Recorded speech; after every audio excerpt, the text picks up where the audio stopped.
దాసన్న అన్నా ఈ దువ్వాడ శ్రీనివాస్ తెలుసు కదా నీకు? ఎన్నో తెలియదు అన్నా. వీడు వట్టి పనికి మాలినోడు. వీడు మొన్న ఎలక్షన్ల ముందు పవన్ కళ్యాణ్ నోటుకు వచ్చినట్టు మాట్లాడాడు. 3 పిల్లలు 3 పెళ్లిళ్ళు అంటే ఎలా పడితే అలా మాట్లాడాడు. ఏడు సంప్రదాయం శుద్ధపూస సాంప్రదాయం అని. మన సాంప్రదాయం ఒక పెళ్ళం, ఒకటే మొగుడు, ఒకటే భార్య. వాళ్ళు చెప్తారు కానీ పాటించారన్న. పాటించడు. అదే చేసిన ఎదవ పని ఏంటంటే ఆ గడప గడపకు జగన్మోహన్ రెడ్డి ప్రోగ్రామ్ పెట్టినప్పుడు వీడు ఒక టిక్ టాక్లు చేసేదాన్ని గడప తొక్కాడు. ఆ రోజు నుంచి దాంతోనే కాపురం చేస్తున్నాడు. ఇక పిల్లల్ని వదిలేశాడు. అది సిగ్గులేడు. ఒక కూతురికేమో పెళ్లి అయిపోయింది, ఇంకో కూతురు ఇంజనీరింగ్ అయిపోయింది. భార్యకి 50 ఏళ్ళు, వీడికి 60 ఏళ్ళు. 60 ఏళ్ళు వీడికి షష్టిపూర్తి చేసుకున్న వయసు ఇది. ఆ భార్య ఏం మాట్లాడుతుందో ఒకసారి వినన్నా. ఒక 5 lakhs, ఒకసారి 6.5 lakh ఇచ్చాడు అతను. అంతే గట్టిగా ఒక 20-25 lakh ఇచ్చాడు, లేకపోతే 30 lakh ఇచ్చాడు. అతను బ్యాంక్ స్టేట్మెంట్ కూడా తీసుకుంటే తెలుస్తుంది. అది కూడా నాకు ఇన్ఛార్జ్ ఉన్నంతసేపు నాకు చాలా ఖర్చు అయింది. ఇన్ఛార్జ్గా నాకు ఒక 7-8 months ఇచ్చారు.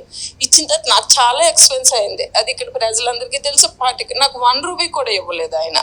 1 పైసా కూడా ఇవ్వలేదు. 50-60 lakhs గోల్డ్ కూడా ప్లెడ్జ్ ఆయన కోసమే పెట్టారు, నా కోసం కూడా కాదు. మా ఫైనాన్షియల్ పొజిషన్ కూడా మీకు తెలుసు. ఏంటంటే ఎప్పుడు ఫైనాన్షియల్ స్ట్రెస్లోనే మేము ఉన్నాం. ఏమి మాకు ఏం కోట్ల రూపాయలు డబ్బులు పడిపోయిన పరిస్థితి లేదు.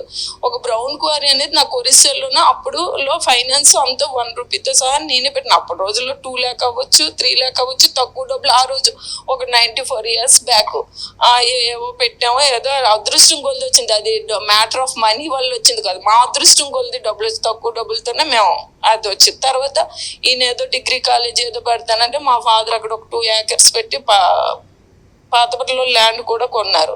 తర్వాత ప్రతి ఫైనాన్షియల్ సపోర్ట్ కూడా మా పేరెంట్స్ నాకు ఇచ్చుకొని కూడా వచ్చారు. అది జగన్ ప్రజలందరికీ తెలుసు. వీడు పెట్టిన డిగ్రీ కాలేజ్ కూడా వాళ్ళ మామగారు ఇచ్చిందనంట. ఈ పోరంబోకోడు ఇప్పుడు ఆస్తి అంతా తీసుకెళ్లి టిక్ టాక్ చేసుకునే దానికి ఇచ్చాడంట. ఏం చెప్తా ఉన్నా ఇది? అసలు జగన్మోహన్ రెడ్డికి సిగ్గుందా? అసలు జగన్మోహన్ రెడ్డి సిగ్గుందా? ఇలాంటి వాళ్ళు మెడేసుకొని తిప్పేది. వాడేవాడు 60 సంవత్సరాలు, వాడో దాన్ని కడిపి ఎత్తుడు. వీడికి 62 సంవత్సరాలు. వీడు షష్టిపూర్తి చేసుకునే వయసు అయింది. వీడు ఇది ఒక్కదే కాదు, వీనికి ఎలక్షన్స్ ముందు కూడా ఇంకొక దాంతో ఎఫ్ఐఆర్ ఉందని బయటపడింది. అవును, చాలా ఎఫ్ఐఆర్ ఉన్నాయి వీనికి. వాడు అంబటి రాంబాబు వాడు గంట వస్తావా, అరగంట వస్తావా అని వీడికి కూడా చొక్కా పాయింట్ ఇప్పి వాడు జిమ్లో చూపెట్టాడు.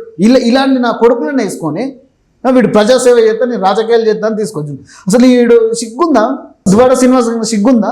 వీడు ఎలక్షన్స్ ముందు ఏం మాట్లాడండి పవన్ కళ్యాణ్ గారి గురించి? పవన్ కళ్యాణ్ గారు 3 పెళ్లిళ్ళు చేసుకున్నాడు, పద్ధతిగా ఉండాలి, మగవాళ్ళు శుద్ధిని పూసని అన్నట్టు ఉండాలని మాట్లాడిందిగా. ఒక భార్య ఒక పద్ధతి, మన తెలుగు సాంప్రదాయం. ఈ నా కొడుకు బొట్టు పెట్టుకొని వీడు చేసే లంగా పనులు ఇవి. వీడు జగన్మోహన్ రెడ్డి గడప గడప ప్రోగ్రాం పెట్టినప్పుడు వీడు తిరిగి అప్పుడు వీళ్ళ భార్యకు సర్జరీ అయింది. వాళ్ళ భార్య వింతం లేదు. ఇప్పుడు హాస్పిటల్ కూడా పోలే చూడడానికి వాళ్ళ భార్యను. అయ్యో, ఇప్పుడు హాస్పిటల్ కూడా వాళ్ళ భార్యను చూడడానికి పోలే. అప్పుడు జగన్మోహన్ రెడ్డి పెట్టిన ఈ చెత్త కార్యక్రమం గడప గడప ప్రోగ్రాం అని పెడితే ఆ గడప గడప తిరిగి దీన్ని గడప దొక్కి దీని వల్ల పూర్తిగా వాళ్ళ కుటుంబాన్ని వదిలేసిపోయి దాంతో కొడుకుతాను వీడు. టిక్ టాక్లు చేసుకునేది అంత తిరిగి వీడు సంపాదన అంతా దానికి పెట్టుకుంటా వీళ్ళ పిల్లలు రోడ్ల మీద వేసిండు. ఈయన కొడుకు మాట్లాడతాడు. నువ్వు చెప్పు జగన్మోహన్ రెడ్డి, దీనికి సమాధానం చెప్పు. ప్రెస్ మీట్ పెట్టి ఇప్పుడు నంద్యాలకి వెళ్ళి నువ్వు ప్రెస్ మీట్ పెట్టి నువ్వు బాబు గారు అది బాబు గారు ఇది అని చెప్తున్నావు కదా. ఇప్పుడు దీనికి సమాధానం చెప్పు.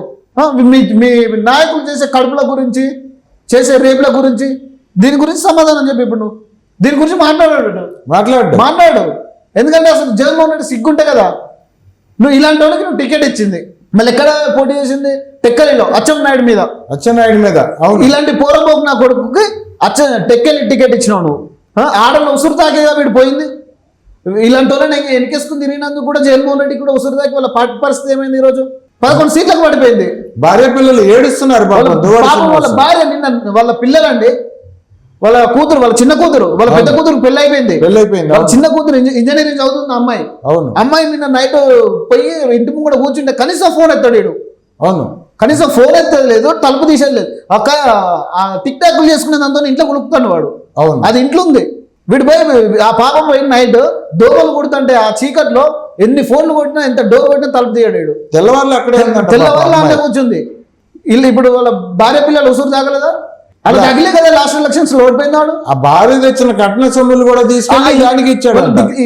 డిగ్రీ కాలేజ్ ఉంది, ఆ డిగ్రీ కాలేజ్ కూడా వీడు సంపాదించింది కాదు అది, వాళ్ళ భార్య వాళ్ళ తండ్రి ఇచ్చింది అది ఆస్తి. ఓకే, వాళ్ళు పెట్టించిన, ఇప్పుడు వీనికి రాజకీయం చేయడానికి కూడా డబ్బులు ఇచ్చేది వాళ్ళ మామగారే. వీళ్ళ సొమ్ము తింటూ వీళ్ళు ఇచ్చిన పైసలు తీసుకుంటూ పోయి దానికి పెడితే అసలు వీడు నీచుడు అండి. వీడు ఒక్కడు కాదు, వీడు ఎలక్షన్స్ ముందు కూడా చాలా బయటపడ్డాయి వీడి గురించి. కానీ జగన్మోహన్ రెడ్డి వెనకాల అందరూ ఇలాంటి వాళ్ళే కదా, అందరు ఇలాంటి వాళ్ళే. ఇప్పుడు అంబటి రాంబాబు ఎలాంటి వాడు మీకు తెలియదా? అవును. బోరట్ల మాధవ్ ఎలాంటి వాడు మీకు తెలియదా? విజయసాయి రెడ్డి ఎలాంటి వాడు తెలియదా? వీళ్ళంతా వీళ్ళు ఏజెంట్ అందరికి 60 దాటిన వాళ్ళు, వీళ్ళు షష్టి పూర్తి చేసుకుని వీళ్ళ మనవళ్ళతో ఆడుకునే వయసులో పాపలతో ఆడుకుంటారు వీళ్ళు.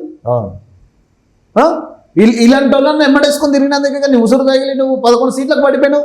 ఈరోజు నీకు ఈ స్థితి పట్టడానికి అదే కదా కారణం. ఇప్పుడు దీని గురించి ప్రెస్ మీట్ పెట్టి చెప్పురా, నీ పార్టీ వాళ్ళు చేసిన తప్పుల గురించి చెప్పు, వీటి గురించి చెప్పడు.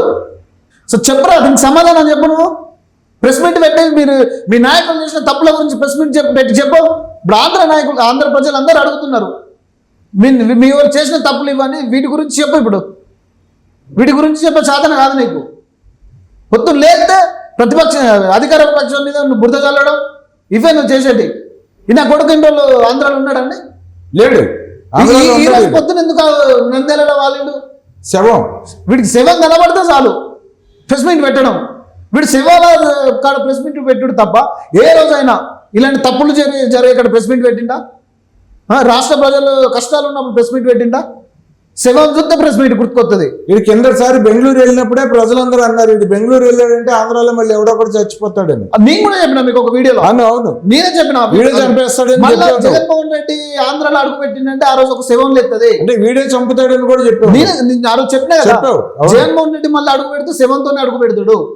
మళ్ళీ ఎవరో కాదు వాళ్ళ పార్టీ కార్యకర్తలు. నేను ఆ రోజు కూడా నేను వైసీపీ కార్యకర్తలకు ఒకటే చెప్పిన, మీరు జాగ్రత్తగా ఉండండి, పోయేది మీ ప్రాణమే, మిమ్మల్నే చంపుతాడని చెప్పిన.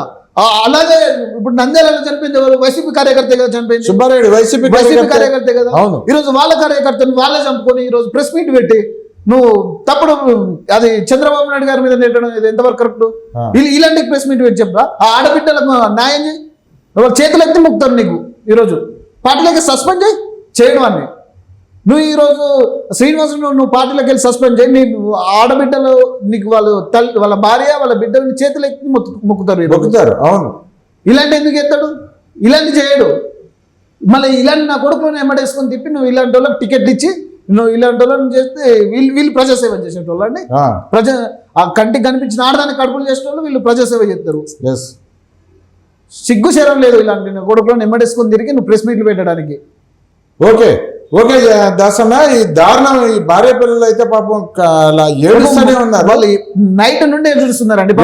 వాళ్ళ భార్య ఆమె ఇప్పుడు బెడ్ రెస్ట్ తీసుకోవాలి. ఆవిడ ఎలక్షన్ ముందు కూడా చెప్పింది, ఆవిడ వీడికి సీట్ ఇవ్వద్దు, వీడికి ఎలక్షన్స్ ముందు కూడా అసలు వాళ్ళ కుటుంబ సభ్యులే. ఇప్పుడు అందరికీ అంతే కదా, జగన్మోహన్ రెడ్డి ఇచ్చిన టికెట్ వాళ్ళు అందరూ అంబటి రాంబాబు వాళ్ళ అల్లుడైతుంది బయటకు వచ్చి చెప్పాడు. అవును, ఇలాంటి వాళ్ళ కుటుంబ సభ్యులే కదా ఓటు వేయొద్దని చెప్పింది. అవును, మరి అయినా ఇలాంటి నీచులకు నువ్వు ఎలా టికెట్ ఇస్తావు? అలాగే అసలు జగన్మోహన్ రెడ్డికే ఓటు వేయొద్దని చెప్పి షర్మిల చెప్పారు కదా. బయట ఎందుకు జగన్మోహన్ రెడ్డికి ఓటు వేద్దని వాళ్ళ తల్లి చెప్పింది, వాళ్ళ చెల్లి చెప్పింది, వాళ్ళ బాబాయ్ కూతురు వాళ్ళ చెల్లి కూడా చెప్పింది, సునీతారెడ్డి కూడా చెప్పింది. అవును, అందుకే ప్రజలు ఆలోచించే కదా మీకు ఇలాంటి స్థితికి ఇచ్చింది. ఇంకా నువ్వు ఇలాంటి నా కొడుకులను ఎమ్మడేసుకొని తిరిగితే నీ పార్టీ కనీసం జెండా పట్టుకునడానికి కూడా ఒకడు మిగిలడు. ఓకే అన్న దాసన్న, మళ్ళీ మాట్లాడుకుందాం రేపు.